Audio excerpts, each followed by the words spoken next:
Assalamualaikum warahmatullahi wabarakatuh. Nah, kita akan membuat objek 3D yang kita buat kemarin menjadi bergerak. Nah, jika kalian ingin membuat game 3D di Unity, video ini akan sangat membantu. Kalian siap? Nah, video sebelumnya kita telah berhasil menambahkan add force atau dorongan ke dalam objek kita. Yang perlu diperhatikan di sini adalah objeknya tidak tepat berada di alas. Objeknya terus berputar, berotasi secara tidak beraturan. Cara memperbaikinya adalah kita buka di Unity-nya. Nih, kita ke kubus, terus nih. Ada dua cara sebenarnya. Ini cara pertama, kita freeze rotation, ada di rig body. Pilih constraint, terus pilihnya yang freeze rotation X. Jadi X-nya kita freeze, kita bekukan agar dia tidak bergerak lagi. Nah, sekarang coba kita jalankan. Nah, kita play tuh, dia berjalan lurus, berbeda seperti yang kemarin. Kemarin pergerakannya, nih. Kemarin kalau tidak di freeze, kita play. Nih, dia berotasi, tidak beraturan. Kita kan inginnya dia jalan lurus. Nah, itu kita pakai cara yang pertama, freeze rotation. Pergerakannya halus, smooth, maju ke depan. Tapi bukan seperti itu yang kita inginkan. Nanti jika dia berbenturan atau menabrak ke objek atau rintangan yang lain, dia tetap seperti itu, maka akan tidak terlihat realistis. Jadi dia tetap aja ngebeku di X-nya itu tadi, nggak berotasi. Seharusnya kan ketika dia mengenai objek lain, maka dia juga bisa berotasi. Nah, caranya gimana? Ini adalah cara kedua agar kita tidak menggunakan freeze rotation. Nih, kita kembalikan lagi freeze rotationnya, jangan kita centang. Nih, caranya kita create physics material. Nah, gimana caranya? Nih, klik kanan, terus pilih create, terus pilihnya yang physics material. Nah, di sini coba kita namakan saja licin misalkan. Licin agar agar objek 3D yang kita taruh ini bakal jadi licin nih. Kita akan naruhnya di alas. Nih, tapi jangan lupa dulu dynamic fraction-nya kita nolkan, static fraction-nya kita nolkan juga. Nah, sekarang baru kita tarik ke alasnya. Nah, nggak terjadi apa-apa. Tapi ketika kita klik alasnya, maka di box collider ada kelihatan material licin. Nah, licin artinya si alasnya jadi licin dan ketika objeknya ke sana dia meluncur. Objeknya bukan berotasi. Nih, kita coba aja. Kita coba play. Tuh. Dia berjalan lurus tanpa melakukan freeze rotation. Ini cara kedua ini yang kita pakai.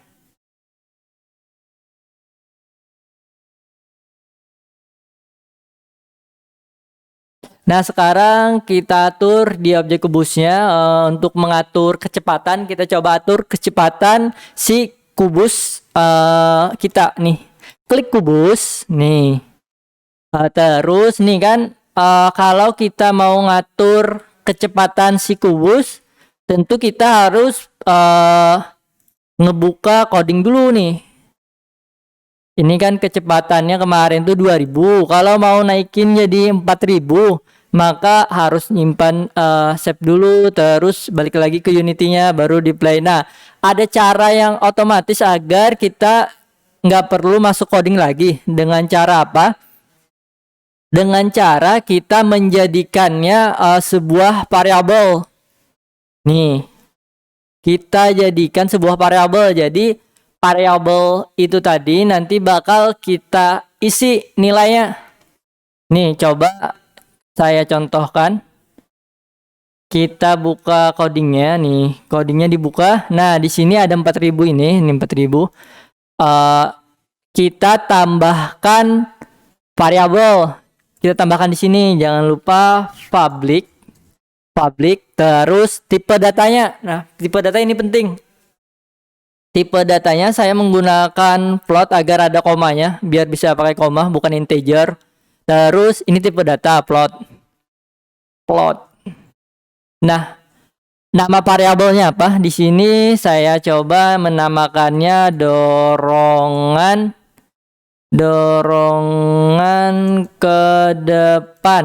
Nah, ini ada nama variabelnya. Nilainya berapa? Value-nya saya isi 2000. Terus jangan lupa kalau kita pakai float biasanya harus ada di akhirnya itu F. Jangan lupa titik koma.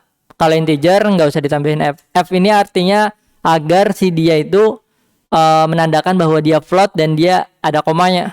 Walaupun koma 0 misalkan. Nah, sekarang kita bisa ganti yang ini, nilai ini, value ini jadi nama variabel di sini nih. Kita ganti di sini. Tuh, dorongan ke depan. Kita rubah. Nah, sekarang coba kita simpan. Kita lihat perbedaannya. Kita buka lagi Unity-nya. Kita buka kubusnya. Nah, ada di script ada dorongan ke depan. Ini nama variabel yang saya bikin tadi. Terus nih value-nya berapa? Value-nya 2000. Kita bisa ganti. Misalkan kita mau ganti 5000. Kecepatannya berarti sebesar 5000 dorongan nih ke depan. Kita lihat secepat apa dia. Tuh, cepet. Terus kita mau rubah jadi sekitar 300. Kita play. Nah, dia maju pelan. Nah, jadi kita tidak perlu lagi untuk merubah di coding, karena kita tinggal ngerubah di sini aja. Mau kecepatannya berapa kita tinggal rubah di sini. Nggak perlu susah-susah untuk buka script lagi, codingnya lagi. Nah, itu tadi keuntungan kita menggunakan variabel. Nah, sekarang kita tambahkan dorongan ke samping nih. Kita mau si objek atau karakter kita ini, si kubus ini bisa ke kiri dan ke kanan. Nah, gimana caranya? Nih, saya akan memperlihatkannya. Kita buka lagi codingnya. Nah, di fix update ini kita tambahkan di bawahnya. Ini sudah edit aja. Nah, di bawah ini kita bisa tambahkan if jika input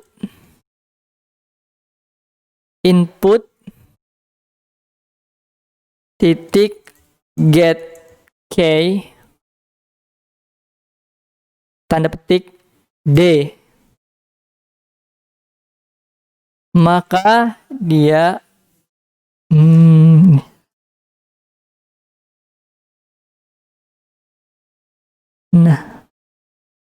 Nah, maka apa yang dilakukan? RB tadi break body titik add first tambahkan dorongan, terus dalam kurung ini kita beri dorongannya sebesar 500. Jangan lupa dikali time titik delta time. Nah, sudah. Ini untuk sumbu X. Untuk sumbu Y-nya kita nolkan, untuk sumbu Z-nya kita nolkan. Nah, jadi di sini nih. Maksud dari coding ini adalah if jika input get K artinya keyboard. Di keyboard kita ketik D, pencet D, tekan D, maka dia akan menambahkan dorongan. Dorongan kemana? Ke sumbu X. Sumbu X sebesar 500. Ingat, sumbu X adalah kiri ke kanan. Kalau sumbu Y atas ke bawah dan sumbu Z adalah depan belakang. Nah, jadi ingat tuh. Jadi kan ketika add force untuk dorongan ke depan, maka dia ditambahkan ke sumbu Z nih, yang ini nih. Ini saya tambahkan ke sumbu Z. Berbeda dengan saya ingin dia bergerak ke kiri dan ke kanan. Saya tambahkan di sumbu Y. Nih sumbu Y. Sumbu X. Ini sumbu X. Ketika D maka dia akan bergerak ke kanan nih. Sekarang kita bikin lagi ketika saya mau menekan tombol A berarti dia ke kiri. Ke kiri gimana? Berarti dia minus. Kita tambahkan minus di sini. Nah, kita simpan. Nah, sekarang kita lihat di Unity-nya. Nah, kita jalankan. Setelah disimpan tadi. Nah, dia bisa bergerak ke kiri dan ke kanan. Saat saya menekan tombol D, maka dia bergerak ke kanan. Menekan tombol A, dia bergerak ke kiri. Nah, begitu. Nah, sangat gampang nih cara menggerakkannya. Tapi kita tidak bisa menambahkan di sini nih. Nih, kita harus kalau mau ganti nilainya, value dorongan ke sampingnya, kita harus bikin buka codingannya dulu. Kita rubah di sini, kita rubah di sini. Nah, bagaimana agar secara otomatis? Ingat yang tadi kita tambahkan variabel. Tambahkan variabel nih. Kita tambahkan variabel, kita bikin aja variabel baru yaitu jangan lupa public dulu. Tipe datanya float. Terus dorongan ke samping sama dengan ini adalah nama variabelnya.